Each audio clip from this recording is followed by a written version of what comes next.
All right, what's up, guys? Welcome to another episode of the Growth by Shawn podcast. I'm here with Nate Palmer today. And the reason I want to talk with Nate is because, one, I love talking to the guys that are a little bit older, more experienced than me.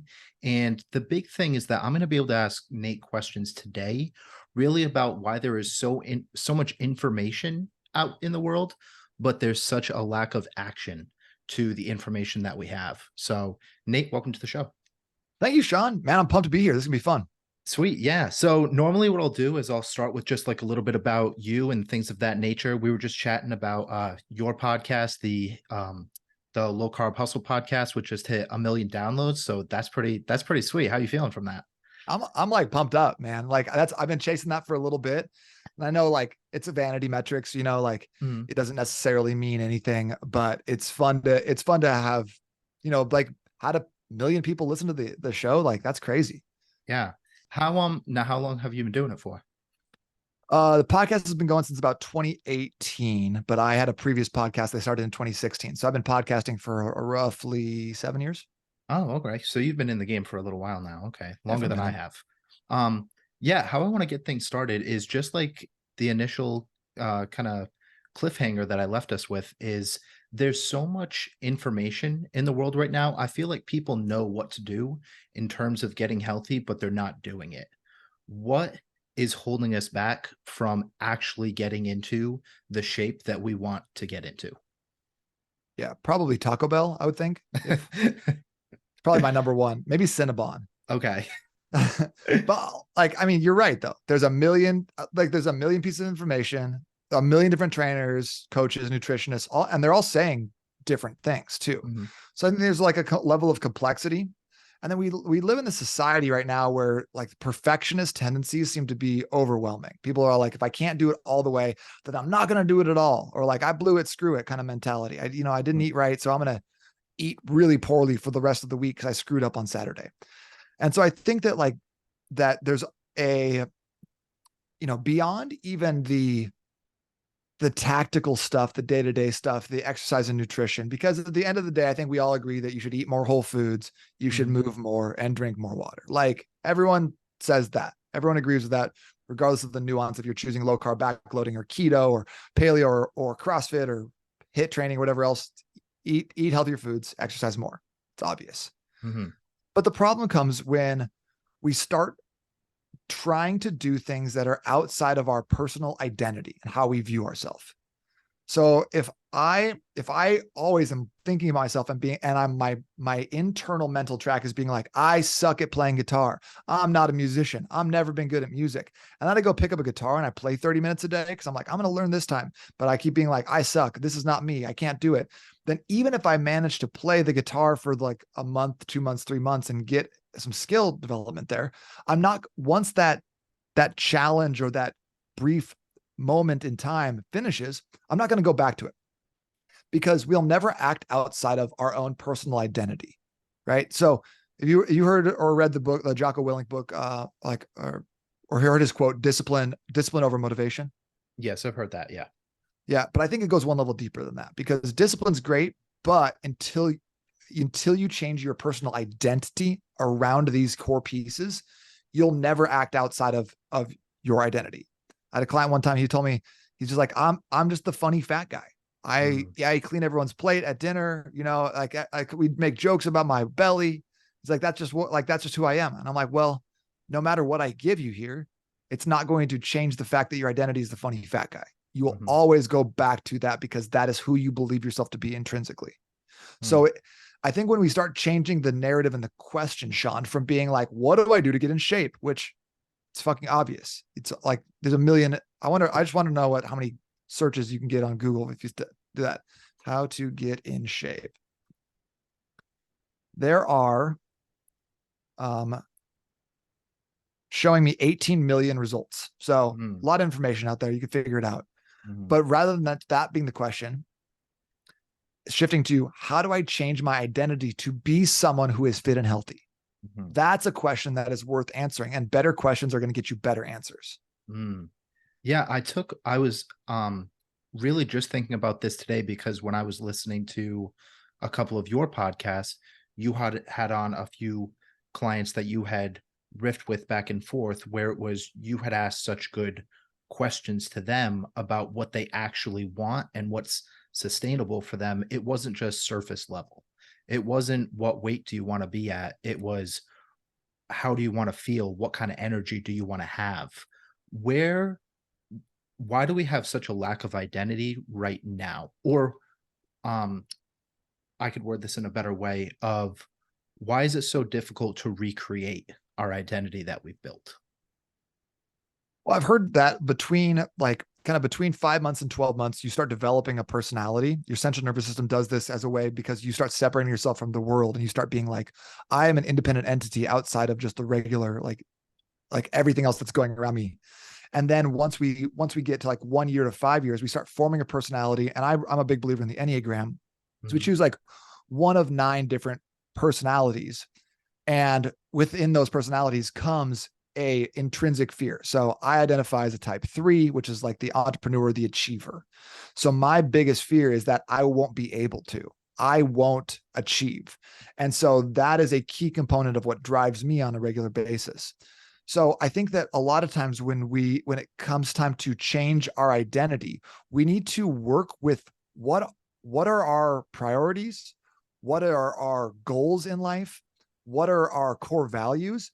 And I think that a lot of people just don't even know what their core values are. So they just see Margaret from accounting, who just dropped 40 pounds doing keto, and they think, I'll just do that. Or they go to their doctor and they're like, my cholesterol's high. They're like, get on this statin, and they start just slapping on Band-Aids, which could be a boot camp. It could be a fad diet, or it could be a medication. But in reality, we need to actually go reprogram our brains and do it in a way that helps us actually scratch the itch that we've had our entire lives that maybe we haven't realized or been able to like adequately articulate in what are our core values and what are our fears, and how can we use those to help us live a healthier lifestyle. Now, does that all start with just the internal dialogue and the internal language that you're using in terms of being able to reprogram your brain to like recreate this identity that you have found for yourself? I think that's huge. Internal dialogue. You talk to yourself more than you talk to anybody else in your life. You know, we say like 35,000 things to ourselves every single day. So if that is all negative, I've never been good at technology. I don't know how to use a computer. I'm bad at this. I've never been in shape. I can never get in shape. This never works for me. And we start giving ourselves these never and always conditional statements. Then we are programming ourselves, right? You heard of the reticular activating system? Right. So for anyone who hasn't, for a while I was driving a 2008 Honda Fit, and it was like a bright orange. My wife called it the Mystic Turd. Since I drove the Mystic Turd, I lived in a world filled with Mystic Turds. I saw them everywhere, these bright orange Honda Fits. And once I got rid of that car, I stopped seeing them because that stopped being a focus and a filter that I was looking at the world through. Similarly, if we're like, I suck at technology, your brain is going to look for opportunities to justify that thought. It's going to be like, look, oh yeah, you didn't do this thing right. Look, like that's a check in the box that says you suck at technology. So if we change the way we speak to ourselves by cutting off those negative words as they come up and be like, no, because like, think about this. Like if you're saying like, I've never been able to get in shape, that could be true, but it could be equally true to say, the more I work on my physical health and fitness, the better I get. Those two things are both perhaps true, but one of them is going to serve your goals and the outcomes that you want in life, and one of them is going to keep you stuck and stagnant. So starting to reframe and change the narrative around how we speak to ourselves from what is to what is possible. I get better every time I do this. I sleep really well when I set myself up for success. And it's like when you can change that to a positive way of speaking to ourselves and the way we interact with the world, that's going to make a massive difference. I think the second piece here, though, and the piece that I talk to people about all the time, is doing what you say you're going to do. Because identity shift comes not from like shouting affirmations in the mirror and being like, I can do anything. I'm brave. I'm fearless, whatever. but it comes from having an irrefutable body of work that says, I do what I say I'm going to do. Hmm. And when you become a person that is inevitable, that does what they say they're going to do when they say they're going to do that, then if you're like, I'm going to write a book, then you believe yourself and you trust yourself. And if you have that self-belief and that self-trust, then these other things fall into place so much easier.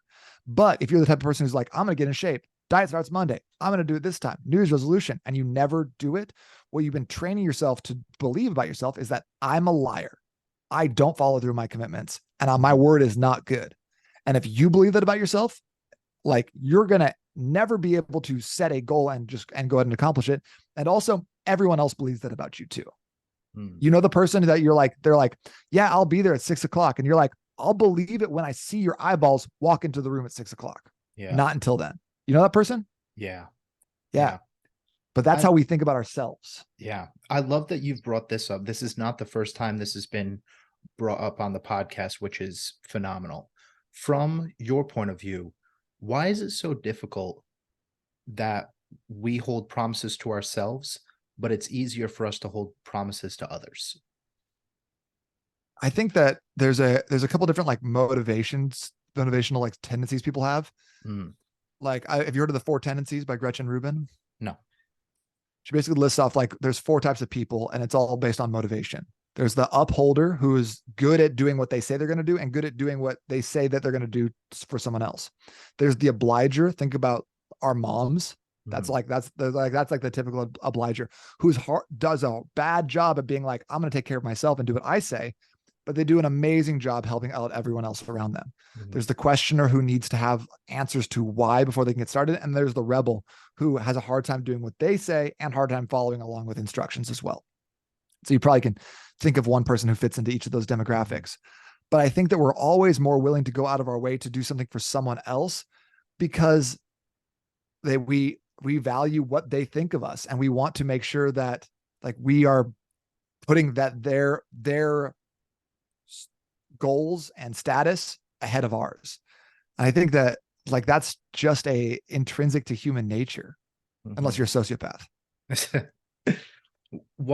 Now I do want to backtrack just a little bit. Was there a moment for you where this just clicked in terms of, were you shit talking yourself for however much amount of time and someone had brought this upon you and you started to change that internal dialogue? Or was this always the case for the most part for you?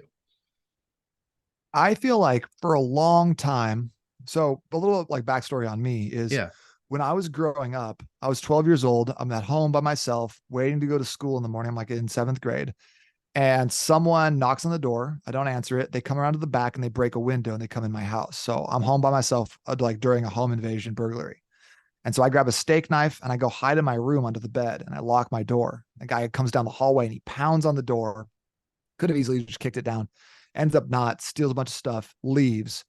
And so I've had a pretty serious trauma response to that, which has always led me to feel like you need to be tougher. You need to be stronger. Maybe you just had a bigger beard. No one could ever mess with you again. And I think there's a lot of guys who, see in the gym who have a similar mentality where they're hurt. They are fearful. They want to compensate for this perceived weakness by getting really big, strong muscles and veiny arms. And I fell 100% into that category. So my internal dialogue for myself for years, for decades, was you're not strong enough. You're not good enough. You need to be able to protect yourself. You need to protect people around you. And so that was like, even when I got to the point, Shawn, when I was like 220 pounds, 10% body fat, like solid, solid, strong, had a lot going for me. I still had this dialogue going on.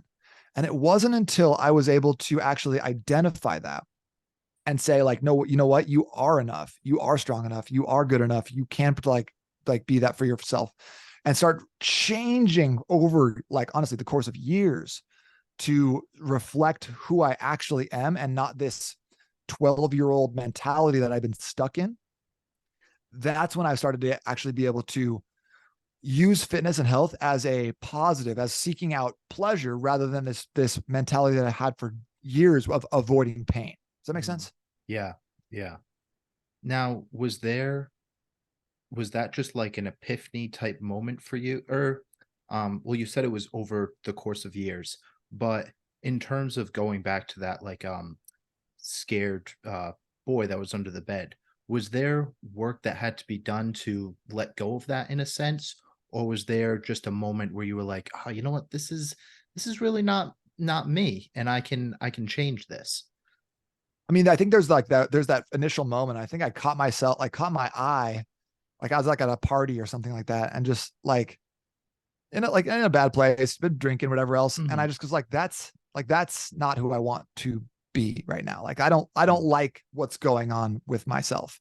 And then I think from that moment on, I was more apt to catch those phrases because it's like, yeah, you can identify that and you have, but it takes like consistent, concerted effort because you're going to always fall back into those patterns that you have. Mhm. So even though I was like, yeah, I'm going to do better now, it didn't just happen. I kept being like, I suck. And then I was like, I don't suck. I'm getting better every single day. Yeah. My dad has a phrase that I really like. He said, if one man can do it, another man can too. And I think that's like, I think about that a lot Mhm. because a lot of times I was like, I'll never be like so-and-so. I'll never be as good as this person. I'll never have this business, this life, this body.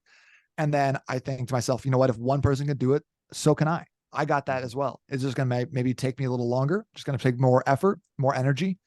And that is such a breath of fresh air when it comes to some of the frustrations around health, fitness, nutrition, that sort of thing that everyone goes through. It's Mhm. like, hey, like so I ask a lot of people, like, hey, if this would take you 5 times as long and be 5 times as hard as so and so, would it still be worth it? And they go, Mhm. yeah. I'm like, okay, we'll take that energy and go into the next 2 years with that. Mhm. Yeah, that's a good way to reframe that and just put it into a different perspective where someone can gives them permission in a sense. I'm not even sure if permission was the word that you had used on one of your podcasts that I was listening to earlier today, but it stuck with me, and I it was a word that definitely resonated with me for a little while today. Um, can do you just want to touch base at least, or give us some background now on a little bit about how you started $1 Million Body or Low Carb Hustle? I'm not sure if there was a rebrand at some point, or if you have both business ventures. Where did you get started in your in the coaching realm? So I started as a personal trainer in 2008 Mhm. and worked at a big gym for about a year. Then I started my own business, like a little farther, like 30 miles away from that first gym, started building my clientele. Then I got married and my wife and I moved to Seattle for a little bit. And I worked at an amazing gym out there. It was like 450,000 square feet, pro sports club, as the largest ongoing weight loss study in the entire world. So I got to learn from a lot of amazing trainers. They had 150 trainers on staff. It was insane. Wow. Um, and so from there, we sold all of our stuff. We both, my wife and I, quit our jobs and we moved to South America for about 13 months. Wow. And during that time, I launched what became known as $1 Million Body. So my online coaching program, COSO, doing nutrition and training. And at first, I was just shipping off Excel documents and tracking people's macros in Google Docs. And it's gotten a lot more streamlined and easy to use since then. Mhm. But that was the kind of the kickoff in 2016 is really launching that. Since then, I've had a couple business iterations. I had a company called Bod in a Box for a little bit where I was selling home fitness products, and I thought I was Peloton before Peloton was Peloton. But I had like a TRX, sliders, and bands, and I wrote like thousands of programs for these bad boys, and I had Okay. those going out in emails. That didn't end up being like the best fit, and I'm not open to Mhm. revisiting it one day. But as far as low carb hustle goes, I just wanted to have something that was SEO rich that would get a lot of clicks Mm. rather than like $1 Million Body is awesome, but no one is searching that. People Yeah. search low carb. Yeah. So that's the reason for the podcast. And so I also just kind of from a background perspective, I try to Mhm. make sure my podcast episode names are all very SEO rich as well. And See. they are in a like set up in a way that makes them very searchable. So what are people going to actually type in? Because especially men, we don't necessarily go like, this is my favorite podcast. I listen to it every Tuesday. We Mhm. look for like, we're like, I got a question. I got a problem. I'm trying to solve this issue. Mhm. How do I eat? How do I get results and eat higher carb? How do I build my biceps? What do I do to lose my love handles? And so my podcast episodes are titled those things. And that's like that's been a way that I've seen a lot of growth there. Mm. Did you always have a mind that worked in a sales type sense in terms of how you uh, put out the low carb name and why certain titles work better than others? Or was this just over time accumulated to uh, this is I've realized that this is the best way, I've done research, and this is going to be the best way for me to reach the most amount of people? Bro, no, I'm super slow. So like I have been very fortunate to be in circles of incredible marketers and incredible salespeople. Hmm. So this has been a slow process. And honestly, like I started my first online client I picked up in 2014. So I should be killing it. I should be the number one online trainer in the entire world right now. And I'm not, Mhm. because I'm slow and it takes me a long time to learn stuff and figure out what works. Cause I'm like, I'm just doing what I want to do. But I never asked anybody, what do you want to see here? Mm. So, like fast forward 9 years, I'm finally getting it right.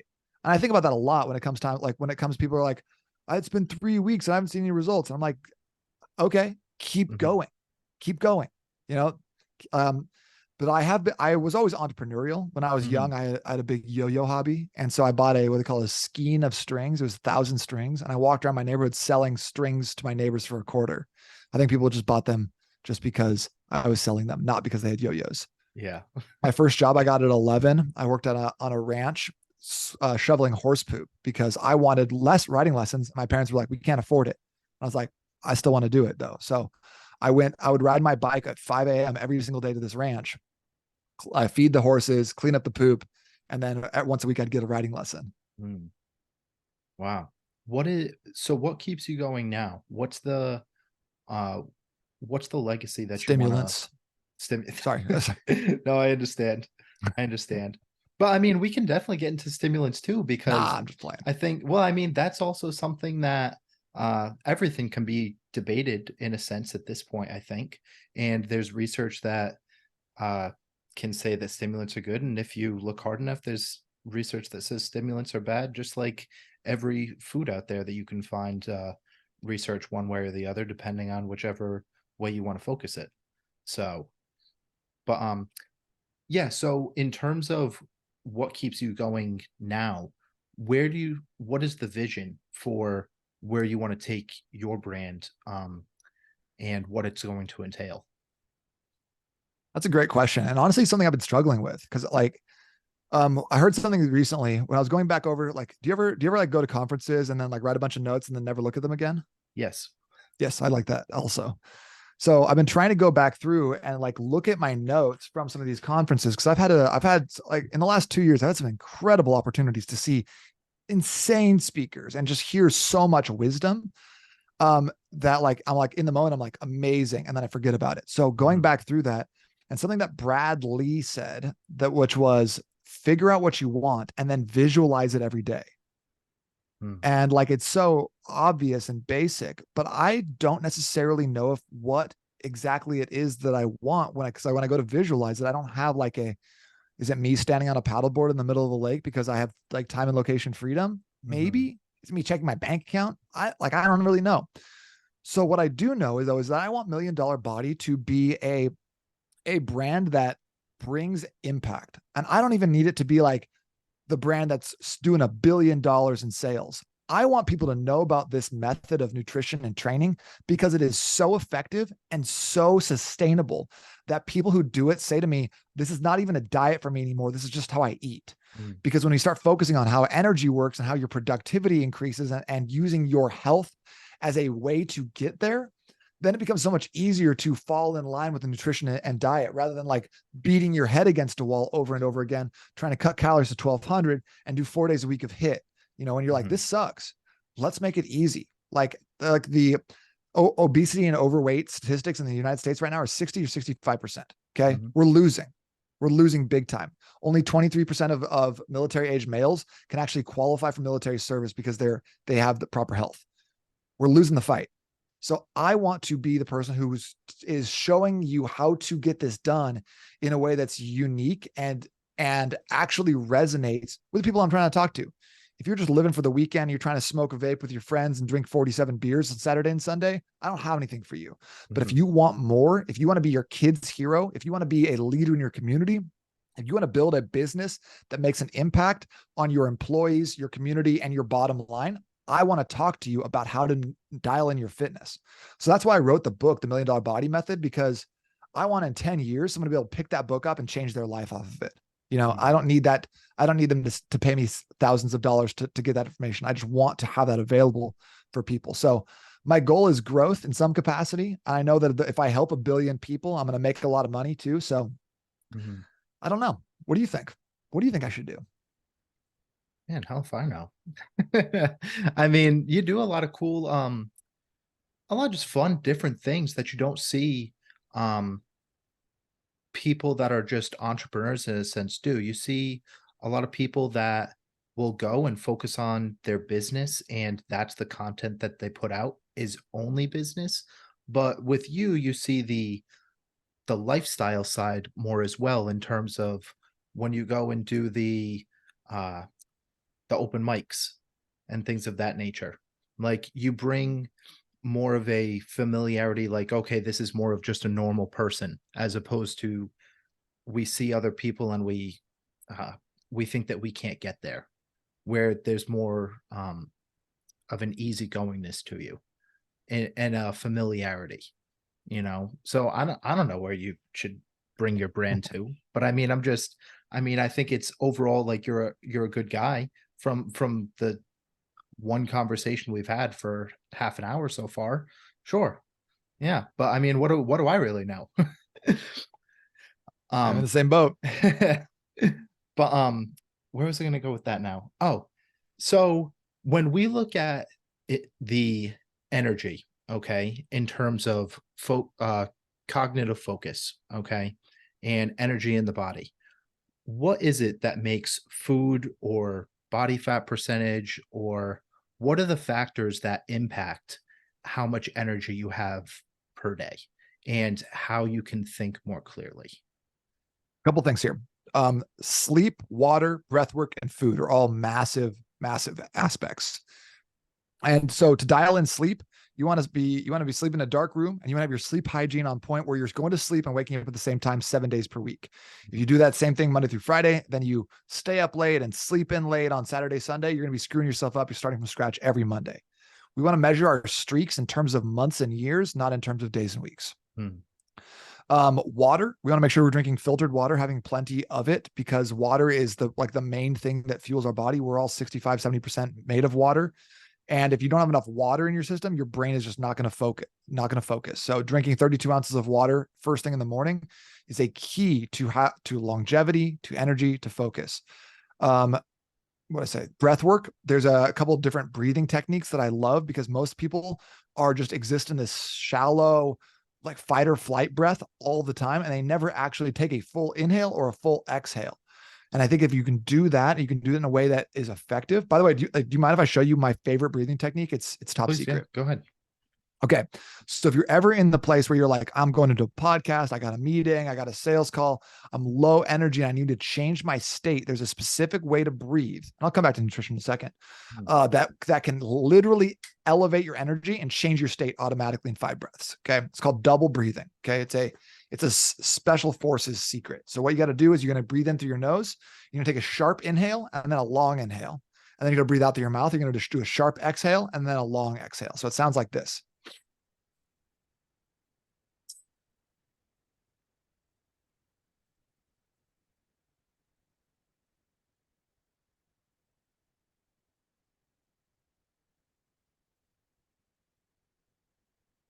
And just doing 5 breaths, try it now, try it after the podcast, whatever.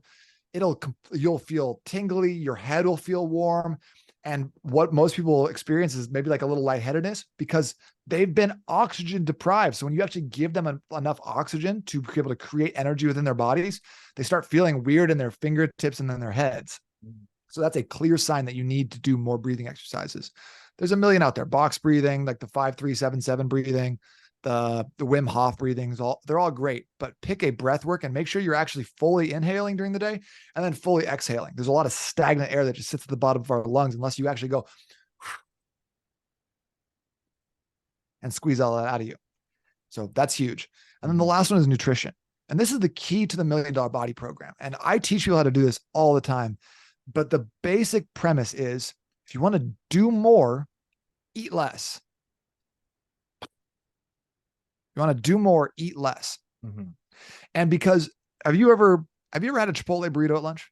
Yes. And how did you feel afterwards? Ready to go? Yeah, like I wanted to do nothing. Yeah. Yeah, like you're not trying to play pickup basketball or give a presentation. You're like, I'm going to try to chill right now. And that's because when you're having a high carb load during the day, your body needs to draw in a lot of blood from your extremities into your gut to digest that. And then carbs take about 4 times as much oxygen to digest as proteins and fats. So all of this being said, it's the more carbs you eat at breakfast and lunch, the lower your energy is going to be. And especially if you don't have good insulin sensitivity, if you're in insulin resistance, if you are type 2 diabetic, then carbs are going to cause a massive spike in blood sugar and then a massive drop. The massive drop is where you feel tired and hungry. So if you're getting tired and hungry at 10:30, 2:30, 4:30 in the afternoon, there's something going on with your blood sugar. You need to change your nutrition, your diet in order to be able to start having better energy, or at least more level energy. Your hunger cravings and your energy levels as your body's way of telling you something. It's communication. So we want to make sure that we're listening to that and responding in kind. So by cutting out some of the heavier foods, the bigger meals at breakfast and lunch, you do 2 things. Number 1, you sustain nice, even energy all day long. And number 2, it sets you up for success in the evening. So if you're going out for client dinners, you got a big meal with the family, you don't want to cook 3 separate dinners for you and the kids and the wife, then you can just eat a little bit less rigidly at night because you only ate a small amount of calories during the day. It's magic. And it's so freaking basic that people don't believe that it works until they try it. And they're like, wow, that's incredible. I keep losing weight. I feel really good. My energy's at an all-time high. And they're like, I feel like I'm superhuman. I'm like, you're not. You just feel normal for the first time in a decade. When you have someone that's new and you're meeting them where they're at, how are you helping them indicate a hunger versus a boredom?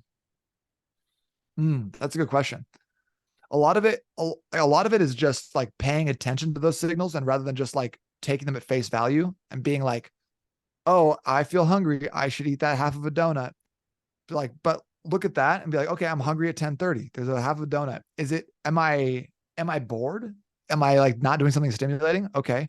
What did I eat for breakfast? What did I have the meals before then? Because if like a lot of times if you had something that's high carb in the morning, you're going to crave carbs all day long. So your body is just naturally creating these cravings because number 1, the sugar in your gut is sending signals to your brain that say, hey, give us some more sugar. Cause you're that like the bacteria in your gut will feed off of sugar if you continue to feed it. And number 2, like it just continues to create that blood sugar spike and then drop and then spike and then drop, which is going to cause those hunger cravings as well. So a lot of it is like, just pay attention to those. And now let's look back at a previous meal. Because if you tell me you had a bagel and a bowl of Cheerios, I'm going to be like, all right, well, let's throw in 10 ounces of ground beef. See how that feels. Like we can fix this issue, but like, it doesn't have to be like, you don't have to like muscle through it at first. If you're hungry, eat and we'll come back and solve it. You don't have to be perfect day 1. Now, what about people that will say they just want a little something sweet after they eat? Is that an actual like craving for something? Is that just something that's happening in their brain, or is that a real hunger cue that they're trying to listen to? That's going to be mostly based off of what the other foods that are higher in sugar that they've consumed in the past. And some people do have a sweet tooth, but majority of the time that's because they've been feeding their sweet tooth for years. So like your body's tastes will change and your cravings will change if you're only feeding your body whole, unprocessed, single ingredient foods. If you're eating meat and eggs and fruits and vegetables all day long, you're not going to be like at the end of the day being like, oh, I want a donut. You're going to be like, that doesn't sound that good. Maybe I'll have a nectarine. You know what I mean? So I think that if you just by changing your physiology through your nutrition is clutch for changing how your body's cravings actually work. And fasting's also money for this. Okay. And now to dissolve some of those cravings that you've been having for years on ends, how long would you say until someone starts to rewire that craving response? I think people can do it as little as 5 days. So I have a free program that's called the 5-day sugar detox. Mm-hmm. No like supplements or anything required. It's not like you have to like take the colon blast 3000 and shit your brains out. Mm-hmm. It's just like eliminating refined carbohydrates and processed sugars, and then adding in a couple of like variables on a daily basis that are going to be able to help your body detox from sugar and then reset your metabolism. Mm. Just, yeah. And you can do that quickly. So if you want to, I think it's called the freesugardetox.com. You can check that out. Okay. And now you had mentioned fasting as well, which I do think is important, but some people utilize it as some type of buzzword right now. What are the actual benefits of fasting? How long? How simple can you make this for me? I think one of the big benefits of fasting is not eating. Mm-hmm. Yeah.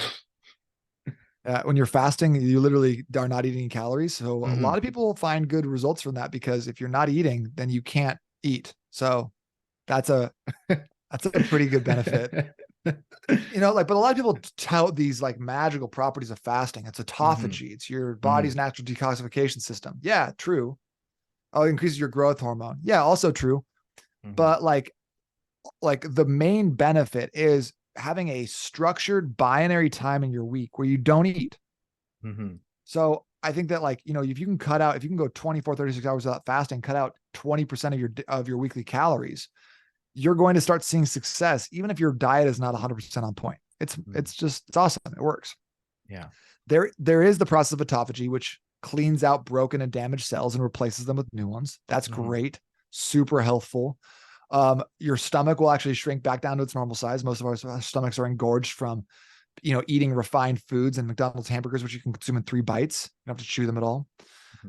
But also there's a mental benefit there where you're doing something hard and you're depriving yourself of something that you want, because you're going to have hunger cravings. It's just natural. So when you go through the process of being like, I know I want to eat this, but I will not eat anything until dinner time or whatever. You start reinforcing and going back to that identity piece about, hey, here's who I actually am. Here's what I've committed to. Here's what I executed on. I can do hard things. And we have the belief about ourselves that I can do hard things. It changes a lot for us internally. That makes sense. Yeah, I think that there are a lot of different benefits to fasting, and just how you base it around your everyday life and making sure that it works for you, but also at the same time just making sure that there's going to be a benefit and making sure that there's it's sustainable. There's so many different things and ways that you can roll with it. As we start to close down here, though, we have a question from the last guest that was left for you. So this is from my buddy Sam Root, who I just did a podcast with. His question that he's left for you is, if there is one thing you could change in today's world, what would it be? I have so many answers for this. I think we should bring back dueling. If 2 people want to fight to the death, I think we should let them. Okay. In like an arena style, or? Yeah, might as well make some money off of it. A little pay-per-view action. Okay. And what would this benefit? Me mostly. just the pure entertainment aspect. Okay. I mean, like, it's kind of funny, and I do think that's probably should be true, but like, I think that there's a lot of shit talking that happens online. People saying stuff and with no accountability for their actions. And I think that, like, you know, having a bit more accountability for what you say in an online forum, you know, like, everyone's always talking about freedom of speech. Well, like, yeah, you also have the freedom to get punched in the mouth, though, if you're talking shit. So I don't know. In terms of like what I would actually change is, I would love if cities were set up in a way to facilitate more walking and less built around automobiles. I really love living in places that are like, have small like town centers and community centers. And even if they're connected to a larger whole of a bigger metropolitan area, I love being able to like walk around and not take your car to every single thing that you want to do. And I live in Phoenix. So number one, it's too hot to walk anywhere. And number two, it's set up in a way that, like, if you want to drive from one side of Phoenix to the other, it could take you 90 minutes. It's a big city. Wow. Yeah. So it'd be nice to have some of those like small town feels, even in a larger city. And if I could snap my fingers and change that, I'm Mm. sure it'd be like a lot of backlash off of that right away, but I'd do it. Yeah, that's a very cool way to come at that question. So we could all use a little bit more walking, that's for sure. And dueling. So and dueling, yes. So don't talk shit online. That's what we're getting at here. But Nate, I appreciate you hopping on today. I think that's a good place to wrap things up. If we want to find the podcast, work with you, things of that nature, where can we get it done? Go to milliondolarbodymethod.com. That's more information about me, how to work together. Just, drop me a note. Let me know what's going on. We can just get on a quick call. I'm happy to do that. Love working with people who are driven, motivated individuals that are going to see results in their life and their family's life. You want to check out the podcast though? It's on all major streaming platforms. It's just called Low Carb Hustle. You can also find me on Instagram at _ $million dollar body. So can I leave a question for the next guest? Yeah, but I'm gonna stop the recording and then do it. That way there's no more cliffhangers. Oh man, but people love cliffhangers. Well, at the same time, we do, like, I'm not gonna put this out until middle of August, maybe even late August. And so Perfect.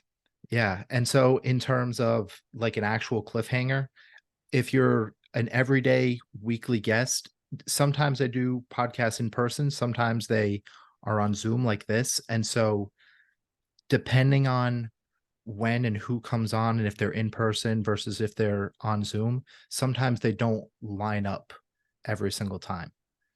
So like your question may get asked if I do a podcast, say tomorrow, but if it's in person, it takes me longer to put those out. So there may be a 2 to 3 week buffer. I want you to ask him, would he rather not be able to tell the difference between babies and English muffins or only be able to use one foot for the rest of his life? That's my question. That's interesting because we've had a similar question to that already. Oh, good. We had a question where it was if you couldn't tell the difference between a baby and a muffin, or every time you sneeze that you would change genders. That's a great question. Yeah. Yeah. So we've had a similar one. Now we get this one as well. Great. So well, how about this? Let's scrap that one. If you Okay. could double the size of any body part, what would it be? And why? Oh, interesting. Okay. We have not had a question like that. Let's roll with that. Yeah, that's perfect. Thanks, Sweet. Shawn, man. All right. Appreciate Thanks, it. guys.